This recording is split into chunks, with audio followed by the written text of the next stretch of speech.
Olá, bom dia para você, seja muito bem-vindo e bem-vindo à sua consulta com hora marcada. Consulta ao doutor está no ar, o nosso encontro diário sextou, gente. E eu começo te perguntando como é que anda a sua consciência corporal, ou melhor, a sua consciência postural. Você se considera uma pessoa preocupada, consciente, que repara, que se importa com a postura, por exemplo, com que você senta, o tempo que você passa sentado ao longo do seu dia e mais?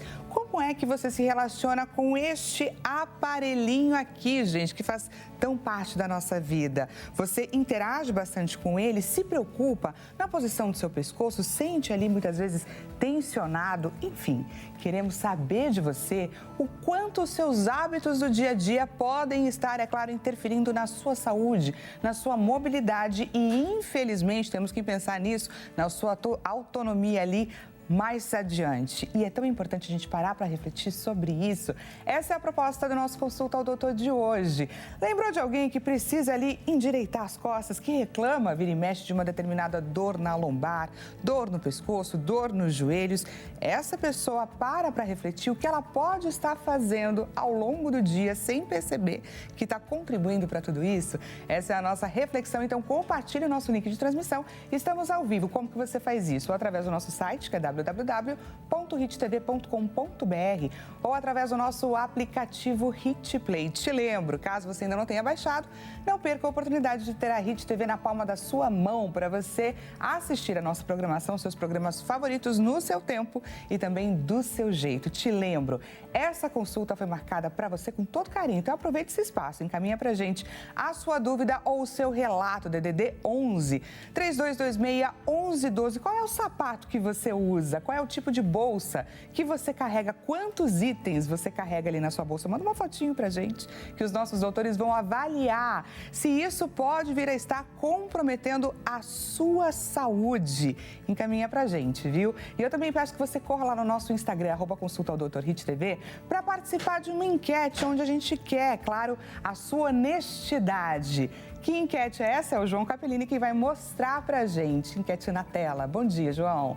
Qual destes hábitos mais faz parte da sua rotina? Passar horas sentado ou em pé, usar o celular por muito tempo, dormir em posição desconfortável ou carregar bolsa ou mochila? E que espécie de bolsa ou mochila é essa, né? Coloca mais de um lado, coloca mais do outro, enfim.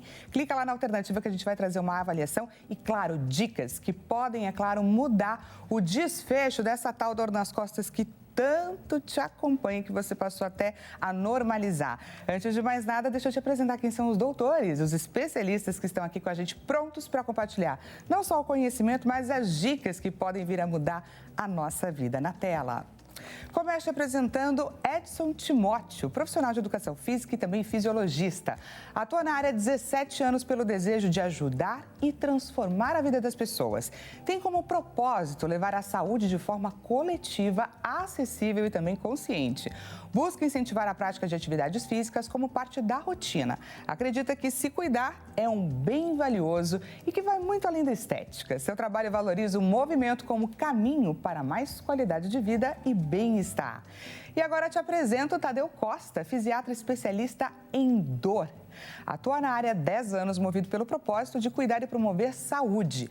A experiência clínica mostrou como a dor pode limitar movimentos e também escolhas. Por isso, busca compreender cada paciente de forma individualizada. Seu trabalho é voltado para o alívio da dor e a recuperação da autonomia. O objetivo é contribuir para mais qualidade de vida e bem-estar. E temos aqui, então, um programa focado em qualidade de vida e bem-estar com os nossos doutores. Sejam muito bem-vindos. Casou direitinho, né? Coisa boa, né? Exatamente. Manhã gloriosa, né? Bom dia, Liane. Bom dia, gente. Um prazer recebê-los novamente. Timóteo? Uma alegria imensa, uma honra mais uma vez. Dani, vamos junto. Vamos junto. Queria já começar por um ponto de partida para atingir você que nos assiste, porque temos muito costume de normalizar dores. E é tão importante a gente frisar, dor é sinal de alerta de que algo, é o corpo comunicando que algo não está bem e que precisa, sim, ser investigado, não é? Sem dúvida, Dani. Bom dia, viu, Ed? Bom dia, Bom doutor. dia, pessoal. Bom dia a todo mundo em casa. Espero que todo mundo esteja com um copo na mão, o café, mas principalmente a caneta e o papel, porque hoje vamos ter várias informações valiosíssimas, porque a postura ela impacta diretamente no que a gente chama de biomecânica. A biomecânica, nem todo mundo para pensar, mas é o que a gente passa anos e anos estudando lá, né? Sim. E aí, nem todo mundo lembra que quando a gente fica muito tempo sentado e eventualmente com a postura equivocada, a flexão de tronco exagerada, por incrível que pareça, existe uma certa fadiga muscular quando não tem estrutura de fortalecimento ali atrás e, eventualmente, aqueles termos que a gente vê nos laudos, como protrusão de disco, abaulamento de disco e hérnia de disco, essa postura equivocada, principalmente com um tronco exagerado para frente, carregando peso e, eventualmente, por muitas horas, favorece esse prejuízo na coluna lombar lá atrás. Então, isso não tem jeito. Tem que cuidar. Já é uma consequência inevitável de má postura, muitas vezes. Esse ponto que a Dani coloca, eu acho muito interessante. A dor já é um sinal, né? Pode ser que ela, se você tiver a atenção de já atender esse chamado, esse pequeno alerta, você faça a precaução, né, e previna uma lesão mais séria, como o doutor colocou, né? Uma lesão já estabelecida. Mas, geralmente, essa dor, ela anuncia que algo vai acontecer. Muito pela essa fragilidade já dessa composição corporal. E se é atendido esse chamado, você pode prevenir algo que vai ser muito mais sério lá na frente. E como um grande defensor da prática da atividade física, que é o nosso Edson Timóteo, eu queria frisar e chamar a atenção para uma outra questão. Toda vez que a gente sente dor, a gente naturalmente entende que é melhor a gente se poupar e deixar de fazer atividade física. Porém, isso tem um efeito enorme em toda a condição. Hoje a gente tem uma grande unanimidade assim, na relação do tratamento ativo e conservador, né? A indicação de dor que antes falava, não, vamos deixar de repouso, quase não existe, até mesmo no pós-operatório, às vezes, de uma prótese, de uma cirurgia mais séria. E muitas vezes, né, quase todas, uma porcentagem bem positiva, bem grande, a solução dessa dor está na prática de exercícios físicos, porque ela vai fortalecer, ela vai gerar resistência, vai gerar melhora dessa postura incorreta que talvez esteja gerando a dor. Então, a atividade física hoje é um caminho, tratamento e talvez o pilar mais importante para tratar de uma dor. Então, tá vendo, gente, a importância de colocar aí esse corpo em movimento. Queria saber uma coisa contigo, Tadeu. Existem vários tipos de dores, né? E de que forma que a gente consegue identificar que aquela dor, ela não foi causada por algum esforço importante que eu fiz, e sim um hábito, né? Algum costume, alguma postura errada que eu não esteja atenta? Excelente pergunta. A gente tem que lembrar que dor é um termo muito genérico. E ele se encaixa em quase todo o espaço. Só que quando a gente está em vigência de um tratamento, não só pensando em prevenção, mas um tratamento de fato, às vezes as dores elas são musculares, às vezes essas dores são neuronais, ou seja, de nervos que estão apertados naquela região. E, sem querer querendo, tem situações mais críticas que o desgaste ósseo pode gerar dor. Eu lembro que em outros momentos você já comentou bastante da osteoporose, né, Dani? Então, todo esse trabalho de força e de carga, a gente consegue favorecer um bom controle muscular, poupa os nervos da transmissão correta e, inclusive, o quanto que o osso precisa estar fortalecido. Essa postura equivocada, infelizmente, gera pontos gatilhos e esses pontos gatilhos são pontos dolorosos na musculatura. E muitas vezes, por melhor que seja um massagista, nem sempre consegue resolver.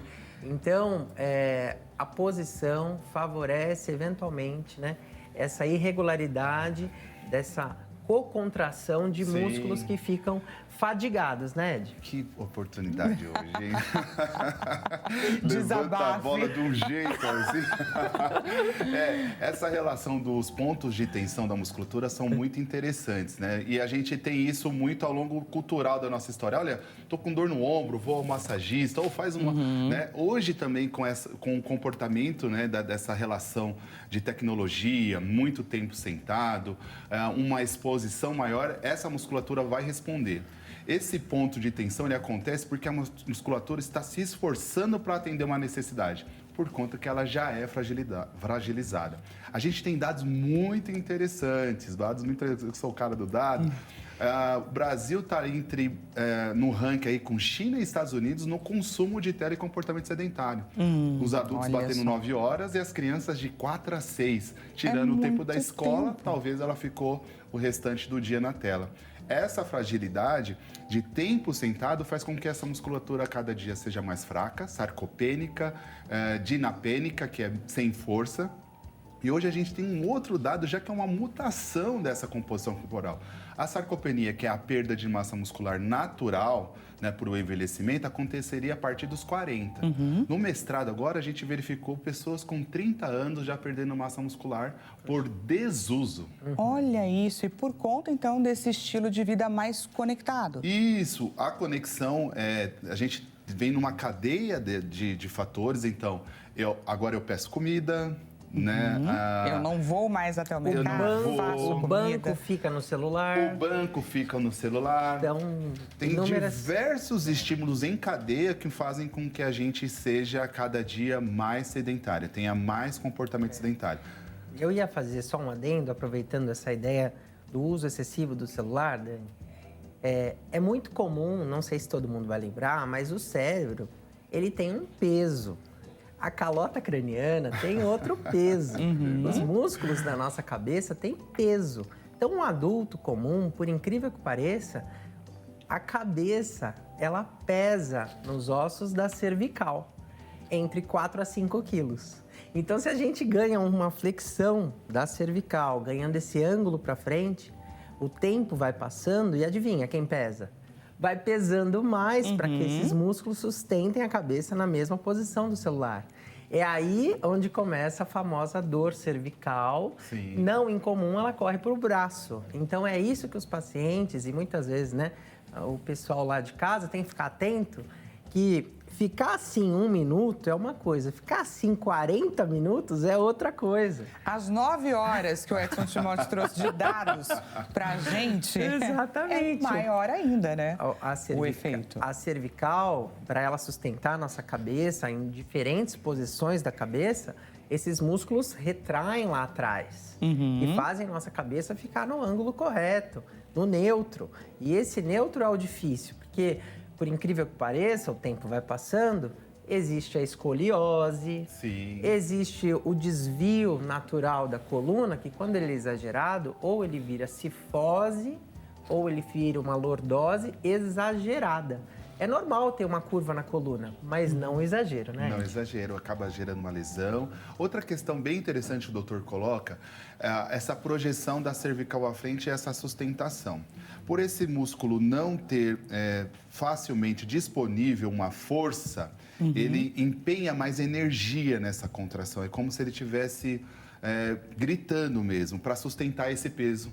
Porque e a gente acaba jogando nos ombros também, Além de jogar para os ombros, ele começa a estrangular essa articulação, ele começa a diminuir o espaço dos discos. Aí vem essa consequência de uma hérnia, de um baloamento, que pinça um nervinho, que manda essas radiações, como o doutor colocou. Então, a gente vive um momento esse programa é incrível, porque a gente precisa informar disso, né? Talvez essa dor, talvez esse comportamento vai gerar sérias consequências. A gente tem adolescentes hoje nascendo dentro da tecnologia, nascendo dentro desse consumo. Então, um adulto que se expõe a essa mutação, entre aspas, biomecânica, vai ter uma consequência aguda, mas imagine uma criança, um adolescente permanecer nesse momento de construção da musculatura, de construção da sua maturidade física, sendo exposta constantemente a essa postura. Então, estirão da adolescência. Exato. Tudo isso sendo impactado por esse comportamento que muitas vezes a gente não tem ideia o quanto que a gente está fazendo. A gente só para refletir a hora que, infelizmente, já é tarde e aparece uma dor. E nós aqui estamos hoje também para tratar sobre prevenção. Então, vamos começar falando, gente, sobre uma das questões mais pontuais, que é o tempo que a gente passa sentado. Você já parou para refletir? O tempo que você passa sentado ali na sua atividade diária, na sua profissão, inclusive. Nós temos manicures, motoristas de aplicativo, as pessoas que trabalham, é claro, dentro das empresas. Sim. Temos também profissionais de TI, todo mundo ali compactuando de uma mesma postura. quais são as questões que a gente está colocando em risco. Vou pedir ajuda, inclusive, da nossa produção, para colocar aqui uma tela que eu peço para que vocês pontuem para a gente estas posições que muitas vezes a gente adota como confortáveis e que podem estar prejudicando não só a postura, é claro, os nossos músculos, como também a nossa circulação. Na tela. Então, aí eu vou pedir, é claro, para vocês pontuarem para a gente essas formas erradas de sentar que a gente adota e nem presta muita atenção. Realmente. Você vê que a tela já diz, e quem nunca, ou tire a primeira pedra, quem nunca fez essas posições? Porque é inconsciente muitas vezes, né, Ed? Sim. A gente está de frente a posições que, no passar do tempo, o corpo ele é exigido de uma maneira diferente. Por quê?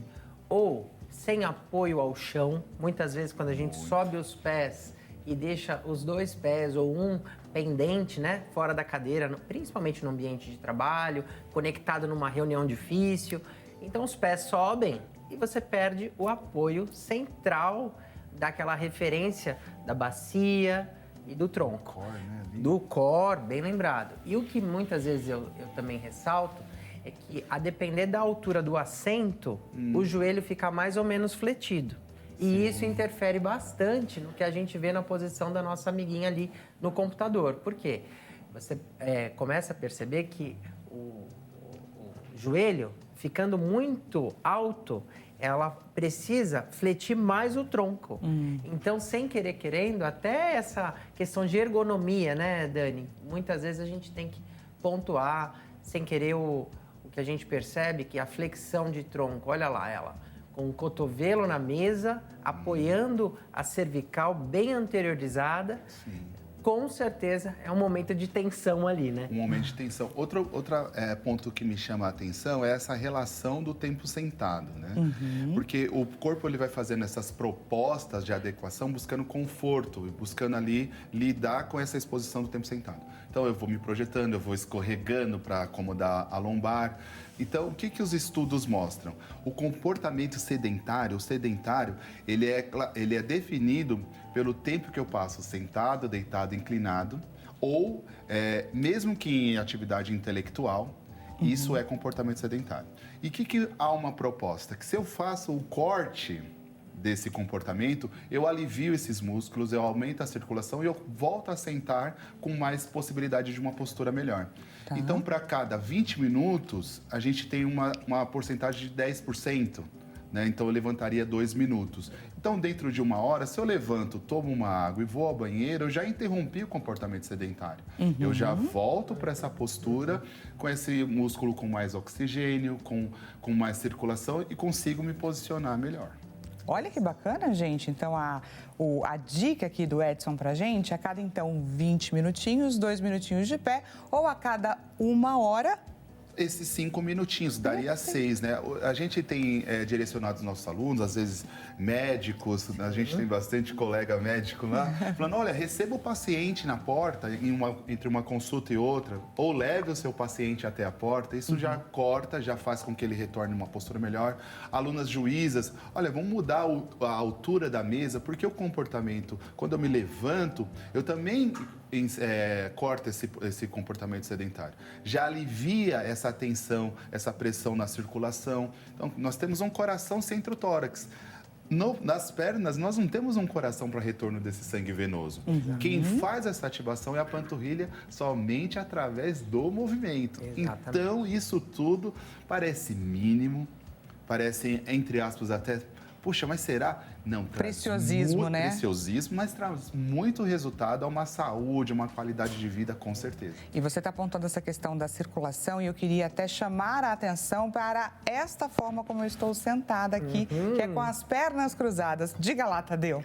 Exatamente. As pernas cruzadas têm um grande dilema, viu, Dani? Porque muitas vezes, quando a pessoa já tem problema circulatório, e eu vou exagerar um pouco, pensando que a gente está falando bastante do pessoal em casa, eventualmente o pessoal quando está até trabalhando, mas o que eu ia pontuar é situações de avião Olha. Onde a gente encontra longos trajetos de avião, tem que ficar sentado e sem querer querendo, com a perna cruzada muitas vezes. O problema circulatório, ele agrava de alguma maneira ou outra. Então, se a pessoa já tem um prejuízo do retorno venoso, igual o Ed pontuou, que a batata da perna é o nosso segundo coração, que bombeia o sangue de cima para baixo, ou melhor, de baixo para cima, precisa de apoio. Então, muitas vezes, essa cruzada de perna, se ela é incessante por muito tempo, prejudica o retorno venoso da perna que está de baixo. Eventualmente, a perna que está em cima, se mexer o pé, alguma coisa volta. Entre aspas, aproveitando também essa posição, o que acontece? Tem casos, a gente com certeza vai lembrar, que a depender do posicionamento sentado, você consegue ganhar algum tipo de alongamento. Sim. Então, esses intervalos que ele comenta, que a gente pode ficar em ortostase, ganhar o tempo de ficar de pé, pode ser um pequeno momento de apoio e alongamento. E exagerando, mas só para reforçar o quanto que essa posição pode atrapalhar, é que quando a gente tem uma posição equivocada por muito tempo, em home office, quem é que vai me ajudar? Será que vai ser um despertador que vai me ajudar? Será que vai ser um aplicativo, né, que me ajudar? Porque o meu colega de escritório já não está lá para... Dani, você está sentado... para um cafezinho, você né? não está você está sentado torta, você está sentado torto. Vamos corrigir o posicionamento.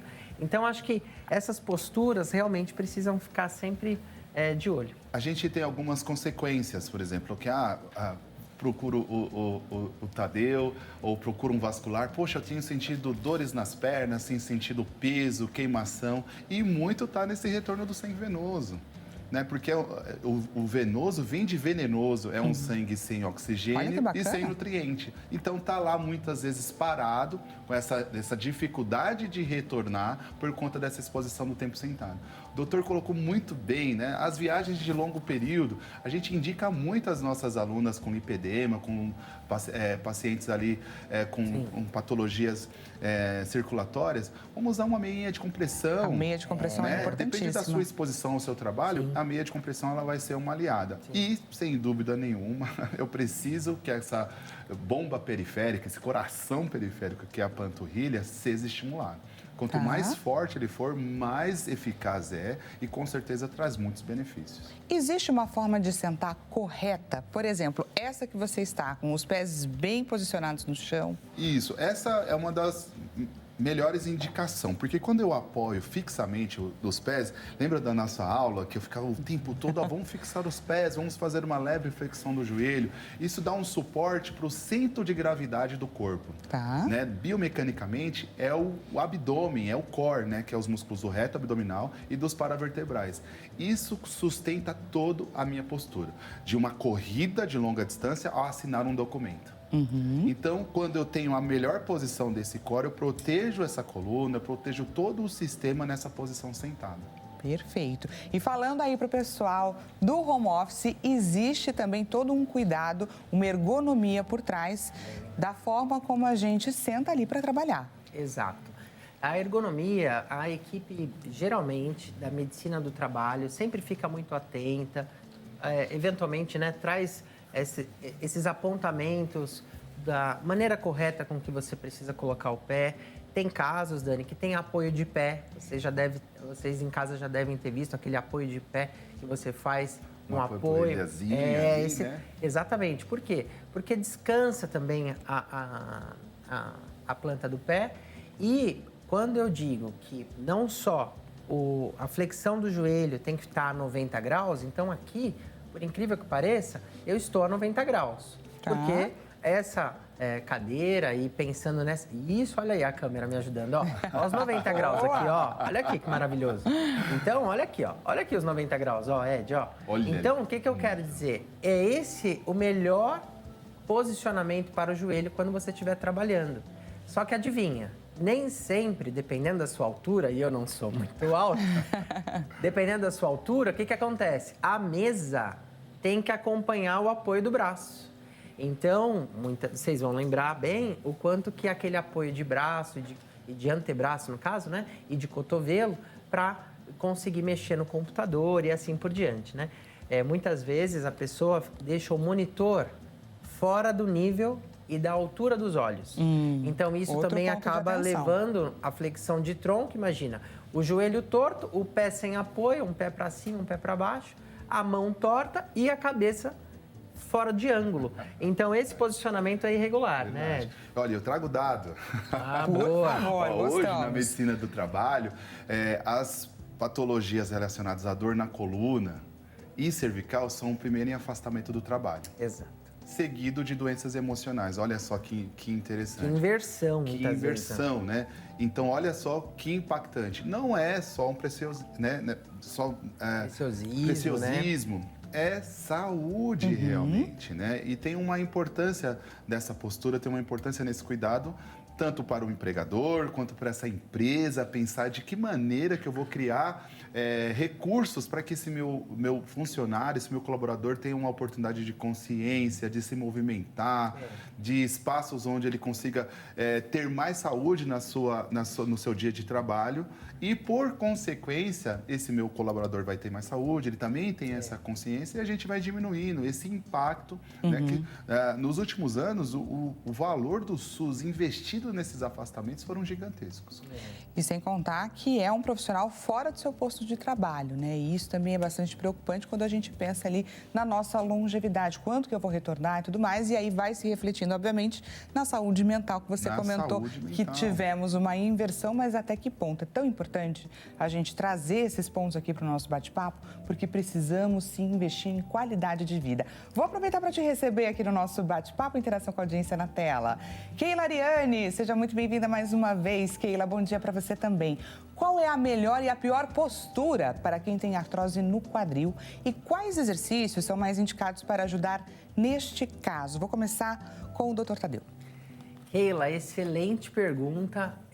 Pouca gente lembra que o quadril é uma peça, é um encaixe perfeito. Então, minha mão está aqui, olha o encaixe perfeito. O quadril é exatamente isso daqui. Só que, às vezes, esse meu dedo mindinho, ele pinça a parte da frente e não deixa o quadril ir para frente, que é a flexão do quadril. Olha eu levantando meu joelho aqui. E, às vezes, quem segura é o dedão aqui atrás. Olha que interessante. Então, quando eu jogo a perna para trás, o quadril segura também. Então, quem muitas vezes interfere no balanço que a gente tem da coxa com a bacia, com a coxa com a pelve, é o quadril. Então, por incrível que pareça, o quadril ele é envolto de pelo menos uns 7 músculos. E um nervo muito famoso passa ali por detrás. Você deve ouvir falar,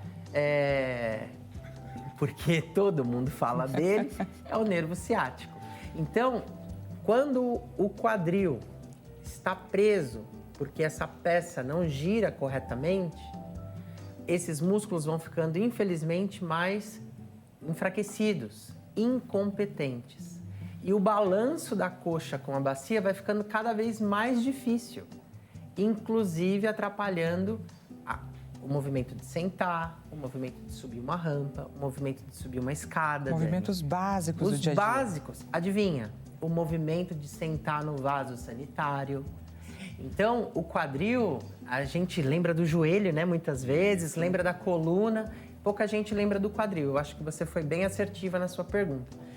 Você tem que lembrar, e tem movimentos que eu acho que o Ed vai saber te lembrar bem, que é aquele movimento do balanço e da elevação pélvica, que é a famosa ponte, que pode te ajudar bastante. São movimentos básicos, mas que fortalecem esses músculos, evitam o avanço dessa artrose de quadril, que é bem complicada, médio e longo prazo, porque eventualmente, além daquelas infiltrações que muitas vezes eu faço, tem casos que precisa de cirurgia. Aí tem a famosa prótese, né, Ed? A famosa prótese. O doutor colocou bem, a gente tem nessa relação do fortalecimento direto do quadril, exercícios dinâmicos, que vão atacar diretamente essa musculatura ao entorno do quadril. Fêmur, né, essa região. Então, reta abdominal, paravertebral, os músculos de flexão do quadril, então ilho-psoas, o próprio reto da coxa, glúteo médio, mínimo e máximo. Então, eles estão ali. Além desse fortalecimento direto, com exercícios específicos, ponte, como o doutor colocou, o agachamento, precisa ver se já tem uma lesão estabelecida ou não, qual é a possibilidade de movimento. Uma coisa que a gente usa muito, a gente usou aqui quando a gente fez as nossas aulas ao vivo. Nosso corpo em movimento, quem lembra, gente? Foi maravilhoso. São os exercícios proprioceptivos.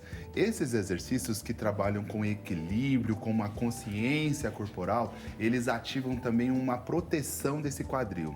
Tá. A gente usa muito nessa relação de reabilitação dessas lesões no quadril e eles dão muito resultado.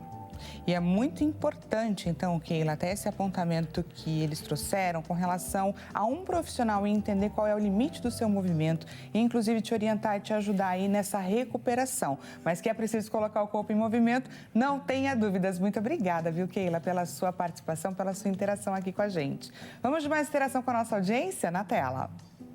Quem participa agora, Gilda Carla, diretamente do Rio de Janeiro. Seja muito bem-vinda, Gilda.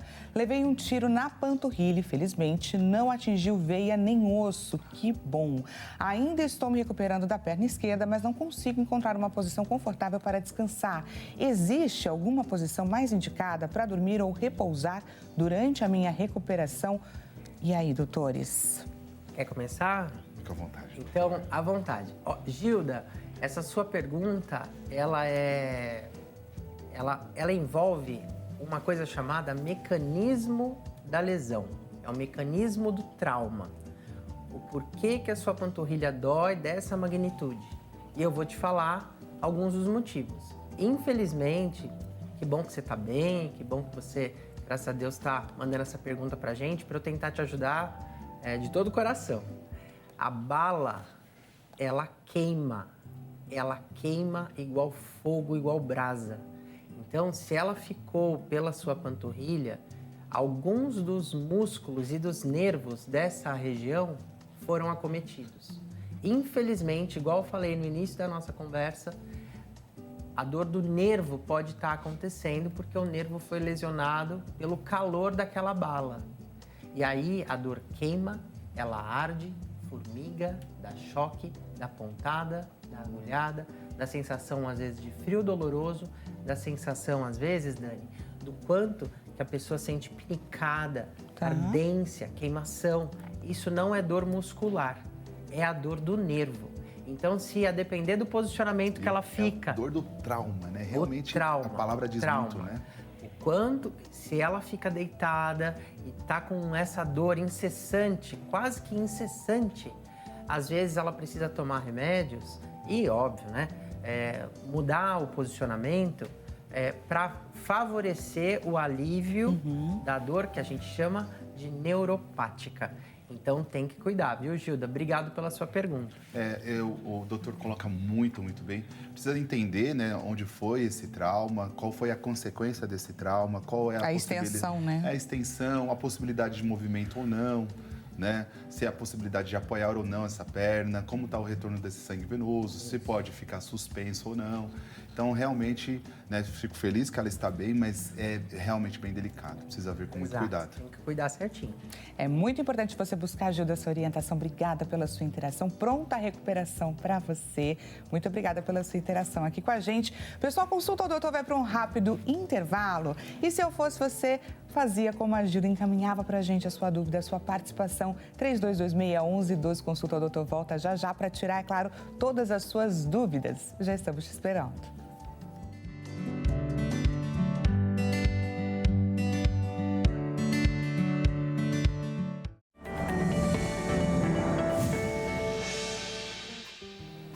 Consulta ao doutor está de volta, seja mais uma vez bem-vindo e bem-vindo. Caso você tenha acabado de ligar aqui na HIT, bate-papo hoje importantíssimo sobre a importância da nossa consciência corporal. Você se considera uma pessoa consciente das posturas que você adota ali ao longo do seu dia a dia? Já parou para refletir o quanto daquela dor que você sente aqui no pescoço, ou de repente aqui na lombar, ou até no joelho, pode estar vindo de algum comportamento seu habitual?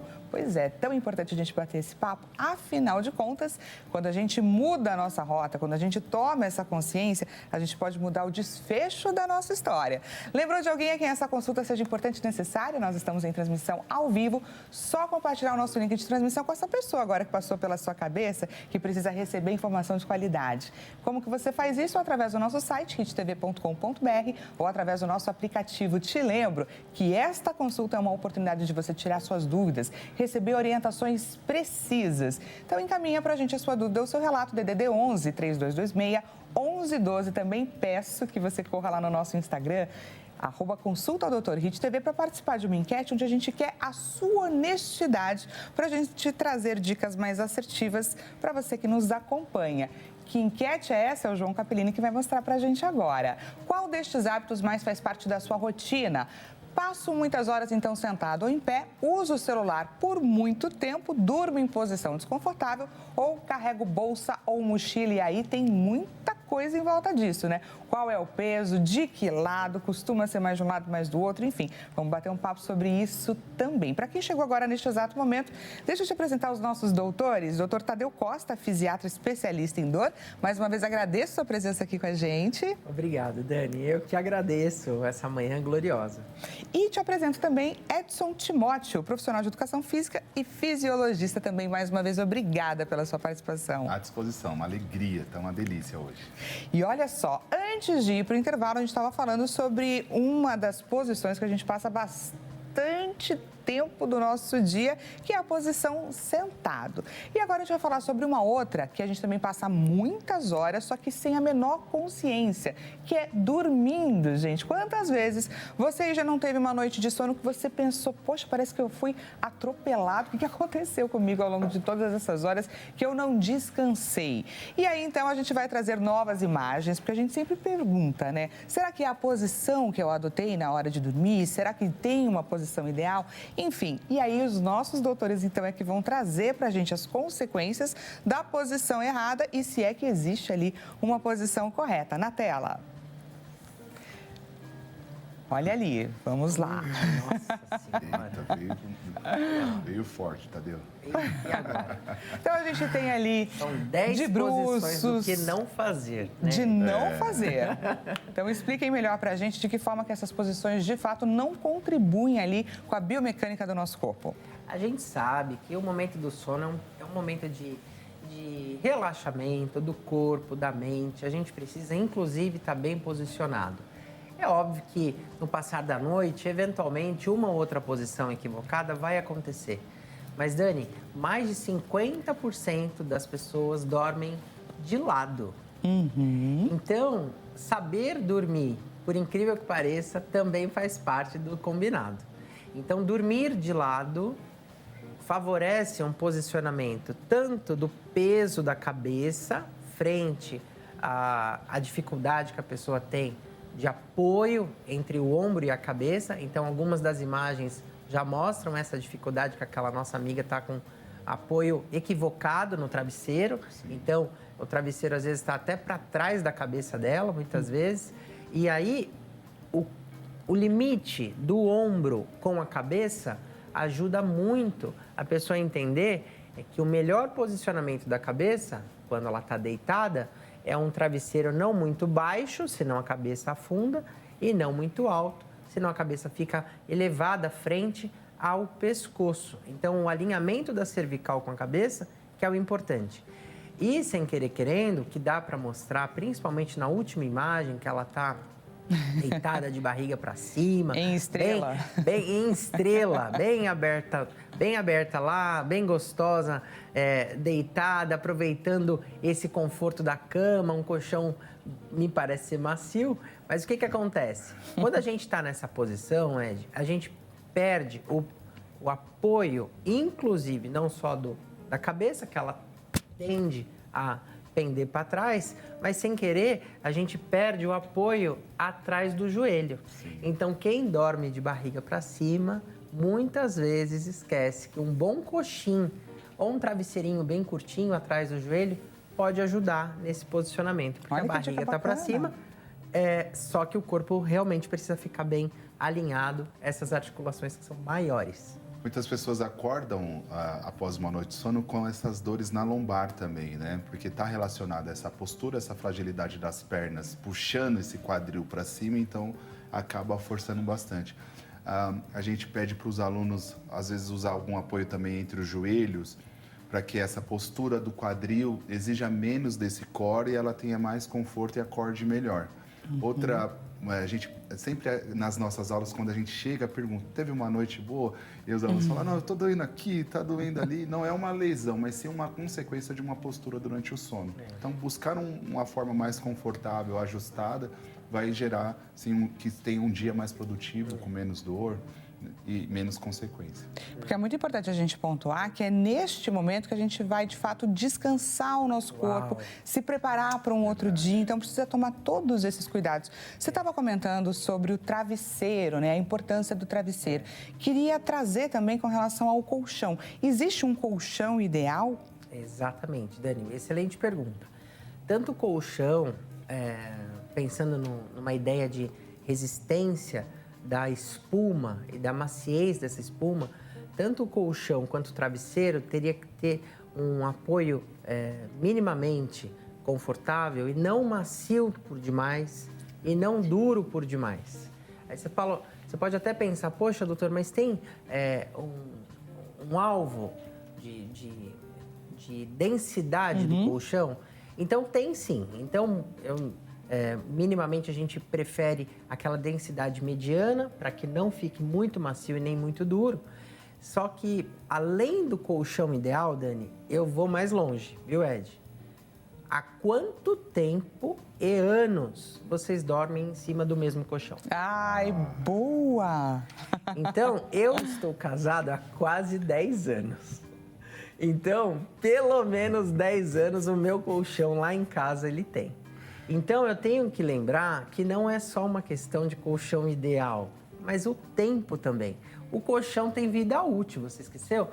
Então, a depender do colchão que você está dormindo ou colocando lá no quarto de hóspedes para o hóspede dormir, ele vai acordar mal das pernas. E ainda provocar uma briga, né? Trocar de lado do colchão, né? Exatamente. Porque a densidade do colchão interfere nessa hora. E ele vai ali, né, se acostumando, ou ele vai afundando, né? Vai gerando modificações que vão interferir na postura. Exato. E aí eu brinco, falo pra Jana, minha esposa, posso trocar? Ela nem pensa.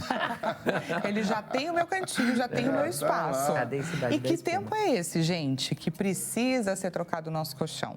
Habitualmente, desculpa, mas... Não, fica à vontade. Habitualmente são 10 anos. 10 anos mesmo. Habitualmente, um colchão desses que são mais tradicionais do dia a dia, são 10 anos. Então, quando eu brinquei e lancei a ideia, sou porque há 18, então tem que trocar. Rapaz. Já está na hora de reavaliar. Está na hora de trocar. E eu queria saber o que é que acontece ao longo da noite, que muitas pessoas acordam super tensas, né, com o pescoço enrijecido. Isso tem a ver, por exemplo, com uma atenção ao dormir. Então, é importante algum exercício, algo que eu venha fazer, alguma tomada de consciência. Pode ter simplesmente a ver com o meu travesseiro. Por onde que caminha a minha investigação com relação a essa questão? Esse é um ponto bem interessante e uma pergunta incrível, porque o sono tem uma reorganização, né? E ele faz a escolha por o que é vital. Então, a circulação ela é reorganizada. E no sono há uma vasoconstrição das periferias. Então, naturalmente, o corpo vai vasocontrair as pernas e os braços e essas extremidades e vai contemplar o coração e os órgãos base, do funcionamento. Então, se eu me preparo já com relaxamento, né, se eu tenho uma consciência aí ao dormir de que meus ombros estão relaxados, se eu uso dispositivos para isso, então chá, né, deixar uma temperatura agradável, o ar-condicionado às vezes muito alto vai fazer com que haja ainda mais contração. Então, isso vai fazer com que a minha noite seja mais fluida em relação à circulação, haja menos tensão e eu não acorde com dor. Tensão, realmente, a tensão, às vezes estresse, ela não tem impacto somente quando eu estou acordado. O corpo tem uma resposta ali cognitiva mesmo no sono. Mão fechada, ombros contraídos, isso tudo gera dor. Então, há uma higiene do sono. Então, se eu me preparo, dou importância para esse momento tão importante do meu dia. Talvez na saúde, a gente vê tantas patologias relacionadas à qualidade do sono. Então, se eu tenho essa consciência, não, eu vou me preparar, vou diminuir tela, a luz branca, a luz azul, né, ali após as 6 horas, eu vou procurar alimentos que não vão forçar a digestão nesse momento, deixando mais disponível para que eu descanse. Então, é uma construção realmente. É preciso, gente, se preparar para esse momento, para a gente conseguir dormir. A importância da higiene do sono, tudo a ver aqui com o nosso bate-papo. Vou aproveitar para te receber aqui na nossa conversa, na tela. Quem participa agora é a Ruth, de Rio Grande. Seja muito bem-vinda, Ruth. Bom dia para você também. Tem um problema nas vértebras L2 e L3 que acabou causando dores no nervo ciático. Quais exercícios ou movimentos podem ajudar a aliviar a dor? E quais movimentos eu devo evitar para não piorar? Sempre ligadinha aqui na HIT. Muito obrigada, Ruth. Vou começar com o Dr. Tadeu. Ruth, que pergunta maravilhosa. Por incrível que pareça, até lembra a pergunta da Keila, a anterior que a gente respondeu. Por quê? Porque envolve tanto a lombar quanto o ciático. Acredite se quiser, quando a gente fala de L2 e L3, interfere muito a ideia de levantar a coxa, ou seja, a flexão de quadril, e esticar a perna, que é esse movimento de esticar o joelho para frente. Então, se a sua lombar tem um sinal que já fala a favor desse prejuízo de L2 e L3, eu preciso ganhar esses movimentos de uma maneira ativa, né? Ativa. Então, muitas vezes, esse movimento de maneira ativa é ativa mesmo, ou seja, vai ter que fazer exercício de agachamento, tem exercícios que a gente fala que são de isometria, né? E esses exercícios favorecem com que o músculo ele fique competente. Então, a sua grande tarefa é não deixar o músculo competente virar incompetente. E outra, fazer o incompetente virar competente. Então, a sua tarefa é dobrada.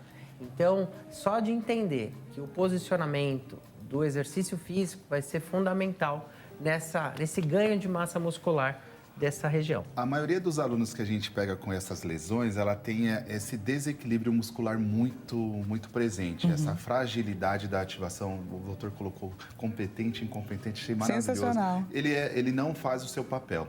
Não fazendo o seu papel, sobrecarrega outros músculos, tentando ali equilibrar essa necessidade e aí acontecem os estrangulamentos. Um outro músculo que é muito presente nesse estrangulamento ciático é o periforme. É pouquíssimo falado. É um músculo que liga do quadril à ponta do fêmur e ele estabiliza, ele segura ali para que a pessoa tenha um equilíbrio do quadril. Se fragilizado, ele aperta. Se aperta, ele contrai as musculaturas e o ciático está passando ali por trás, vai doer até o calcanhar. Então, o que a gente indica para esses alunos? Um fortalecimento global de todos os músculos, peitoral, costa, cintura escapular, a cintura pélvica, pernas e também os analgésicos, analgesia. Eu preciso soltar essa musculatura da posterior de coxa e do quadril. Para ganhar Isso, movimento. Eu preciso alongar muito, porque vai chegar mais sangue, vai chegar mais oxigênio. Eu preciso, muitas vezes, manobras de massagem, bolinha de tênis ali no glúteo, vou profundamente apertando, ele vai aliviando e traz muito resultado. Nas sessões, a pessoa consegue, em uma, duas, poucas aulas, ter resultado de melhora da dor. Que bacana, Ruth. Obrigada pela sua interação. Aprendemos demais com a sua condição. E olha, invista aí nessa isometria. Não será fácil, mas é necessário. Obrigada, viu, pela sua participação. E vamos nos conferir o resultado da nossa enquete. Infelizmente, não temos muito tempo, mas vamos ser ágeis agora. Então, resultado na tela. Vamos lá, qual destes hábitos mais faz parte da sua rotina? Alternativa mais votada, carregar bolsa ou mochila. Vamos fazer aí dicas para quem carrega bolsa e mochila, como que pode fazer isso sem danificar o corpo? A primeira dica é assim, se você tem 70 quilos, você tem que carregar no máximo uma mochila com 7 quilos. Por quê? Porque a dica de ouro, Dani, são os 10% do peso. Que legal. Maravilha. Então, se você tem 60, no máximo 6. E muitas vezes a criançada, os adolescentes, quando vão para a escola, põe na balança a mochila e compra a ideia dos 10% da mochila. A gente também indica o treinamento funcional. Sai um pouco da musculação, né? Musculação maravilhosa, mas o treinamento funcional, que são exercícios resistidos, dinâmico, multiarticular. Você faz essas simulações em um ambiente controlado. Então, eu faço caminhada com peso de um lado, caminhada com peso do outro. Eu vou estimulando o meu corpo a se organizar no momento de uma necessidade real. Isso traz bastante resultado. E uma outra questão também é não colocar em um lado só, que muitas pessoas têm esse costume.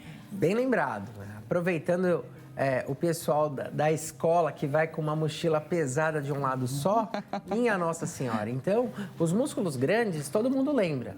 Trapézio, grande dorsal, mas tem os pequenininhos que esses ficam sobrecarregados e esses começam a doer naquilo que o Ed falou do estirão da adolescência. Tem que ficar de olho e colocar a mochila nos 2 braços. Tem que distribuir esse peso. Doutores, Exato. muito obrigada por essa conversa, bate-papo tão especial. Aproveito para deixar os contatos. Edson Timóteo deixa à sua disposição o Instagram.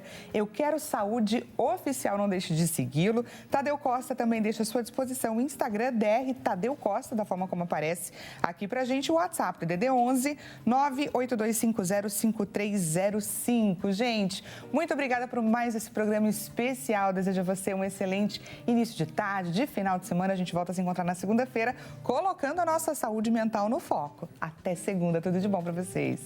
Obrigada.